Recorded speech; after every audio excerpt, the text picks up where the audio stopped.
أعوذ بالله السميع العليم من الشيطان الرجيم من نفخه وهمزه ونفثه. بسم الله الرحمن الرحيم.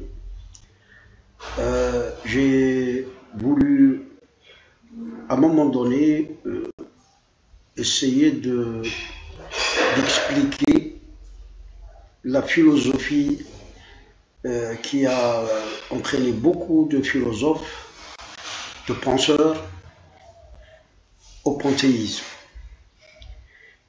C'est la question de la multiplicité dans l'unité et l'unité dans la multiplicité, mal comprise malheureusement par beaucoup de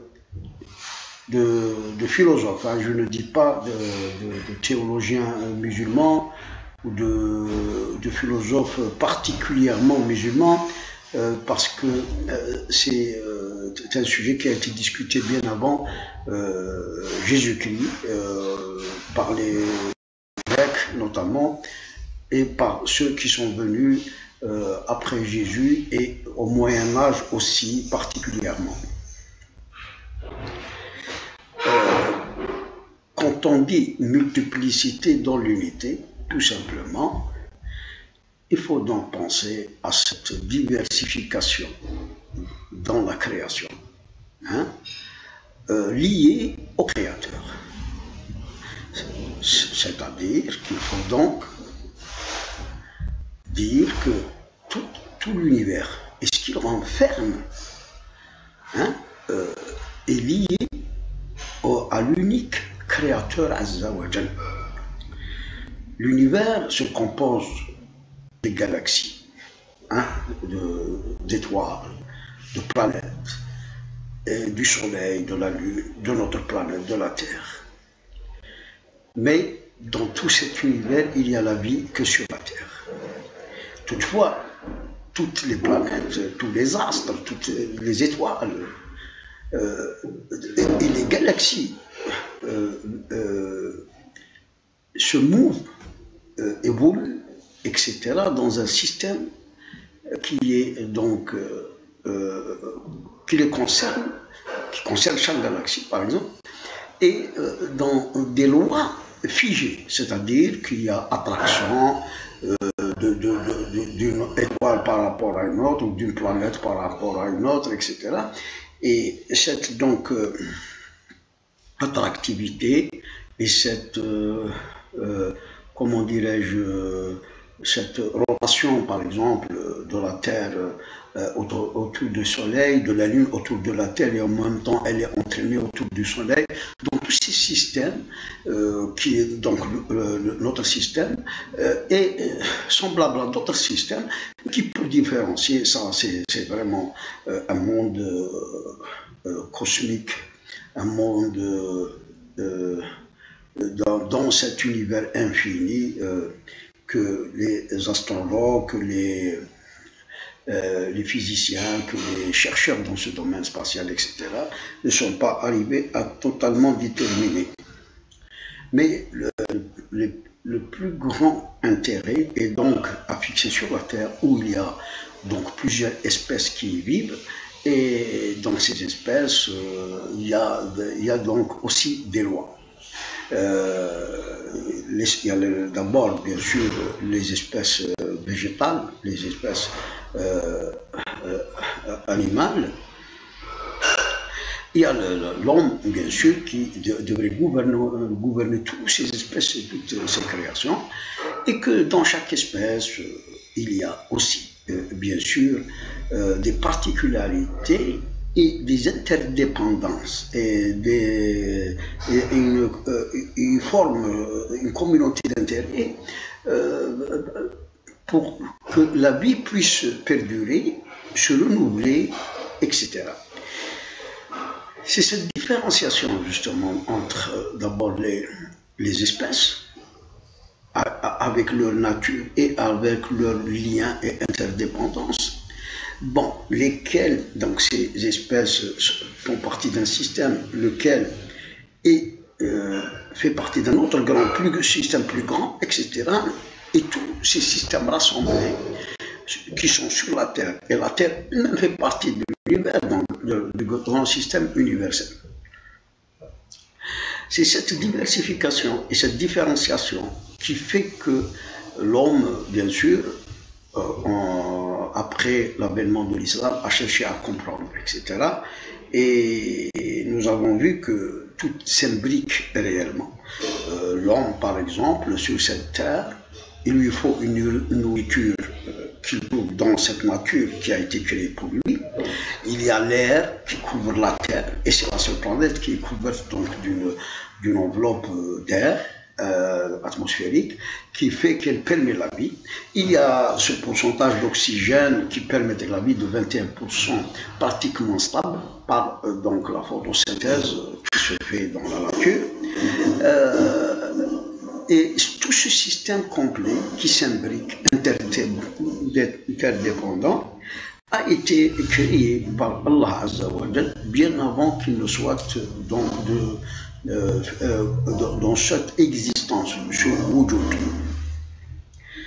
Tout ce système tel qu'il est, même ces planètes, toutes ces créatures, depuis qu'elles naissent jusqu'à ce qu'elles meurent, leur délai fixé sur cette terre, leur risque, leur moyen de subsistance, leur progéniture, ça a été écrit et fait, établi, donc, et inscrit sur la table bien gardée, avant que vienne sur la terre Adam, Sina Adam alayhi salam. Ceci est facile pour Dieu. D'ailleurs, Dieu Azza wa Jal dit Innama yani ba'thukum kanafsi wahida. C'est-à-dire, c'est tellement simple parce que cette multiplicité qui est venue de l'unité, parce que de Adam et duquel Dieu a créé sa femme, Ève, alayhi salam. De l'unité a créé cette diversité de créatures humaines. Il en est plusieurs espèces, donc parmi les animaux, les insectes, les poissons de l'eau, les volailles, etc., les oiseaux, etc. Et ici, il y a un signe ici que tout est parti d'une unité. Pour maintenant être dans cette multiplicité, laquelle est liée tout d'abord à l'unité qui a précédé, et par la suite le couple, comme Dieu l'a dit, في سورة ياسين سبحان الذي خلق الأزواج كلها مما تنبت الأرض ومن أنفسهم ومما لا يعلمون. Et pour l'unité, il a dit واتقوا الله الذي خلقكم من نفس واحدة. وفي سورة الأنعام يقول ربي هو الذي أنشأكم من نفس واحدة. Donc, tout est parti de l'unité pour cette diversité, cette multiplicité dans la création.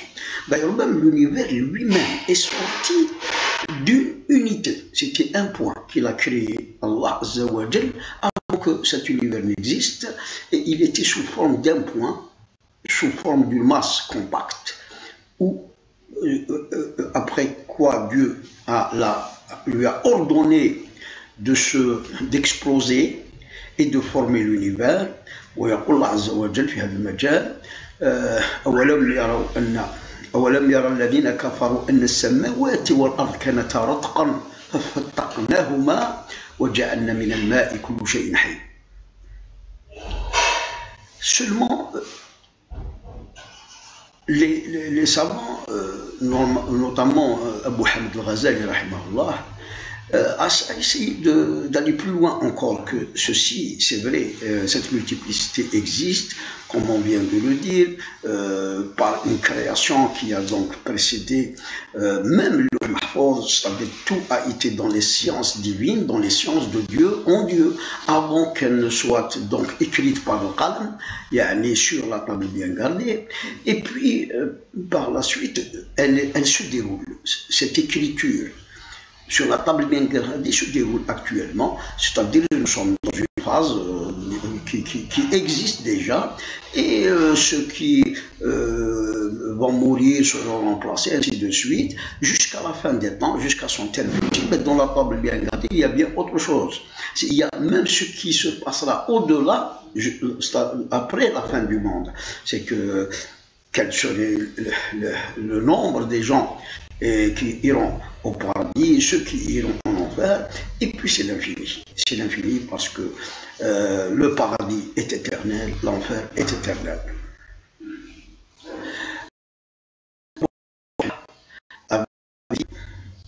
que pour essayer de comprendre cette vie de l'univers, de cette multiplicité par rapport à l'unité. Il a pris l'exemple du corps humain, où le corps lui-même est composé de plusieurs organes, de plusieurs membres, mais qui sont dirigés et donc conduits et orientés par le cerveau, par la conscience. Et de là, donc, c'est comme si il a voulu donc faire une analogie avec l'univers qui est géré par la main de Dieu Azza wa Jal et par sa volonté. Et que tout ce qui existe dans cet univers, notamment ce qui est sur la terre, est géré, est gouverné, est conduit, est guidé, etc. par la volonté d'Allah, par Allah lui-même Azza wa Jal. Ibn Arabi a été beaucoup plus loin encore du fait qu'il a donné aussi une représentation de cercle et que la périphérie étant pour lui donc la multiplicité, la diversité et le point au centre, l'unité. Et c'était très intelligent et très vraiment profond du fait qu'il a aussi parlé des contraires, parce que à chaque rayon qui va dans un sens, il y a l'autre rayon qui va dans l'autre sens qui est son opposé. Et dans cette vie, comme nous voyons effectivement, dans cette diversité et multiplicité, à chaque chose qui existe, il y a donc il y a son contraire. Le jour, la nuit, le chaud, le froid, tout, le bien, le mal, etc. C'est-à-dire tout a son contraire. Et même dans les éléments chimiques, si on descend en profondeur, etc., nous avons trouvé aussi cet antagonisme qui, pour s'équilibrer, pour créer l'équilibre dans l'écosystème universel. Donc, la seule question qui reste, si on a compris un peu ceci, c'est que pourquoi que Spinoza, ou bien avant, ou même Ibn Sbaïn par exemple, ou même Abdelkrim el-Jili et d'autres soufis qui se sont égarés. Enfin, moi, je mets entre parenthèses ce mot égaré parce que il y a des situations, particulièrement le spiritualisme et le mysticisme islamique, qui restent flous au commun des mortels, même parce que nous n'avons pas goûté à ces états. Et nous ne pouvons pas juger ces mystiques d'avoir dit des choses que la raison n'accepte pas, effectivement, comme les propos de Hallaj, qui l'ont conduit donc à son exécution. Mais il y a effectivement, et ceci nous avons un peu senti, qu'il y a une station spirituelle que l'âme peut donc atteindre, et de là, les choses ne seront plus les mêmes, ne seront plus celles que nous voyons, etc. Et de ce fait, des idées ou des illusions, je ne sais pas, ou même des inspirations, des révélations divines, etc., peuvent avoir lieu. Et même dans notre vie, parfois, il nous arrive de vouloir faire quelque chose, par exemple, hein, et que nous avons une force qui nous empêche de la faire, et pourtant ce que nous voulions faire, par exemple, est quelque chose qui est même ordonné, et qui même, donc, par la raison, la logique, les choses là, dans ce monde visible, et d'autres même qui sont liés à des ordres et des commandements et des recommandations prophétiques